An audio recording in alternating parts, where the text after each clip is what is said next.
ನಾನು ನೀನೇ ಕೋಪ ಮಾಡ್ಕೋತೀಯ, ನನ್ನ ಪರಿ ನಾನು ವಿಡಿಯೋ ಮಾಡ್ಕೊತಾ ಇದ್ದೀನಿ. So now we are entering to Payana. So this is my maybe after a long time YouTube vlog ಮಾಡ್ತಾ ಇದ್ದೀನಿ. So come let's go to Payana with my brother. ಒಂದು ಫುಲ್ ಕೋಪ ಮಾಡ್ಕೊಬಿಟ್ಟಿದ್ದಾನೆ, I don't know why. ಇವತ್ತು ನಮ್ಮ ವಿಡಿಯೋದಲ್ಲಿ ನೀವು ಪಯಣ car museum ಬಗ್ಗೆ ನೋಡ್ಬೋದು. And also this our first vlog. Entering Payana. So let's ಬಿಡು, ನಾನು ಕಾರ್ ಕಂಪ್ನಿಲೇ ವೈಟಿಗೆ ಬರ್ತೇನೆ ಆಕ್ಚುಲಿ. ನೀನು ವೈಟಿಗೆ ಬರ್ತಿಲ್ಲ ಅಲ್ವೋ, ಲೈಟಿಂಗ್ಸ್ ಕಮ್ಮಿ ಇದೆಯೋ. ಅಲ್ಲಿ ಮಹಾರಾಜ್ ನಾನು ಕಾರ್ ಕಂಪ್ನಿಲೇ ವರ್ಕ್ ಮಾಡೋದು, ನಾನು ಕೇಳಿ ಎಲ್ಲ ಹೇಳ್ತೀನಿ. ಕೇಳೋ ಹೆಂಗ. ಸರಿ, ಯಾವ ಕಾರ್? ದಿಸ್ ಈಸ್ ಬಂದು ಒಪೆಲ್ ಕ್ಯಾಡಿಯೇಜ್. ಹೌದು, ಅಲ್ಲೇ ಬರ್ತಿದೆ, ನಂಬಲ್ಲ ಅಂತಾನೆ. ಕಾರ್ನೆಲ್ಲ ಮೂವೀಸ್ ಅಲ್ಲೆಲ್ಲ ಯೂಸ್ ಮಾಡಿರ್ತಾರೆ ತಾನೆ. ಚೆನ್ನಾಗಿದೆ. ಚಿಕ್ಕದಾಗಿದೆ ಇದು.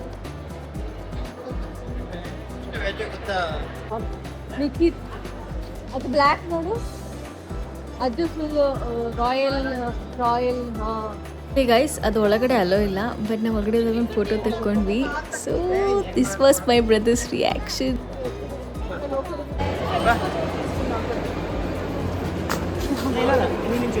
ಸೊ ಯು ಪ್ರಾಬಬ್ಲಿ ವಂಡ್ರಿಂಗ್ ಏನು ಮಾಡ್ತಿದ್ದಾರೆ ಇವರಿಬ್ಬರು ಅಂತ. Basically he is my twin brother. ನಾವು ವ್ಲಾಗ್ ಮಾಡೋಣ ಅಂದ್ಕೊಂಡ್ವಿ, ಬಟ್ ಟೂ ಮಚ್ ಪೀಪಲ್ ಇದ್ದರು. ಬಟ್ ಸ್ಟಿಲ್ ಏನೋ ಮ್ಯಾನೇಜ್ ಮಾಡಿದ್ವಿ ವ್ಲಾಗ್ ಮಾಡೋಕ್ಕೆ. So this is our first vlog. ಗೊತ್ತಿಲ್ಲ ಹೆಂಗೆ ಹೋಗಿದೆ ಅಂತ. Hope you like it guys.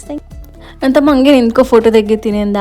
But weight, ಅಲ್ಲೊಬ್ಳು ಸಣ್ಣ ಹುಡುಗಿ ಬರ್ತಾಳೆ, ಅವ್ಳಿಗೆ ಎಷ್ಟು ಕ್ಯೂಟಾಗಿದ್ಲು ಅಂದರೆ ಅವಳು ನನ್ನೇ ನೋಡ್ತಾ ಇದ್ಲು, ಏನು ಮಾಡ್ತಿದ್ದಾಳೆ ಅಕ್ಕ ಅಂತ. She is so cute. ಅದಕ್ಕೆ ಫ್ರೇಮ್ ಹಾಗೆ. ಈ ಗಾಡಿ ನೋಡಿದಾಗ ನಂಗೆ ಎರಡು ನೆನಪಾಯಿತು. ಒಂದು ನಮ್ಮ ಅಪ್ಪನತ್ತಿದ್ದು ಹಳೆ ಗಾಡಿ, ಆ್ಯಂಡ್ ಇನ್ನೊಂದು ಕಿರಿಕ್ ಪಾಟೀಲಿದ್ದು ರಕ್ಷಕ್ ಶೆಟ್ಟಿ ಇದ್ದಿದ್ದು ಗಾಡಿ. ಸೊ ನನ್ನ ತಮ್ಮ ಕರ್ದಿ ತೋರಿಸ್ತಾ ಇದ್ದೆ, ನೋಡು ಅಂತ. ನನ್ನ ತಮ್ಮ ಎಲ್ಲೋದ?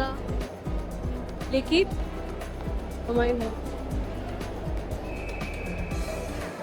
Guys, I think I lost my brother.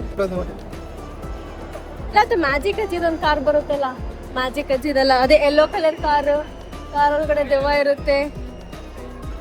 ಆ ಯೆಲ್ಲೋ ಕಲರ್ ಕಾರ್ ಇಲ್ವಾ ಅದು? That is also masterpiece. Likhith ಅಲ್ಲಿದೆ ನೋಡು, ಅಲ್ಲಿ ಕಾರ್ ಅಲ್ಲಿದೆ ನೋಡು, ಅದೇ ಕಾರು. ಲಿಖಿತ್ ಸಿಕ್ತು ನೋಡು, ಮ್ಯಾಜಿಕ್ ಅಜ್ಜಿ ಕಾರ್, ಅದೇ ಕಾರು ಎಲ್ಲೋ.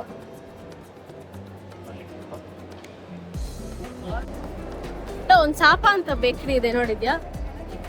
ಸಾಪ. So now we are going down.